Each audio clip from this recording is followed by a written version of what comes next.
Стојам пред вас со врзани раце. Поред законот немам право на жалба, но обвинителството има. Порачани солзи Калтрина Зеколи Шакири, сопруга на Арбер Шакири, кој пред 3 години возејќи велосипед беше прегазен на Скопската обиколница на Клучката кај Радишани. За сообраќајката судот на сторителот му изрекол казна од 7 месеци. Зеколи, кој ја извршува функцијата заменик министер за транспорт, вели се уште е шокиран од казната изречена пред 9 дена, а која според закон вели треба да изнесува од 1 до 5 години затвор. Таа бара правда за сопругот и за семејството кое вели живее во секојдневна болка од трагичната случка која им го променила целиот живот. Јас сум тука да го потсетам светот за еден човек што не може да зборува за себе. Јас сум тука за еден ден да им одговорам на моите деца.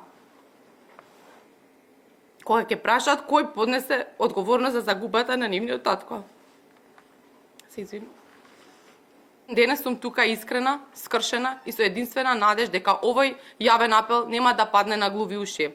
Барам правда за Арбер. Барам одговорност. Од обвинителството за Канал 5 посочија дека не се задоволни од пресудата и најавија жалба веднаш по приемот на образложението за соодветно да се признесат по сите основи во одлуката на судот. Првото рочиште за предметот кој го водеше судијката Драгана Исаковска се одржа во мај годинава. Арбер Шакири беше прегазен на 17 ноември 2022 година и како што тогаш информираше МВР, од возило Мазда со скопски регистарски таблички управувано од страна на РР, Шакири им подлегнал на повредите на лице место, а вториот велосипедист кој бил во друштво на Шакири се здобил со повреди и завршил на скопските клиники.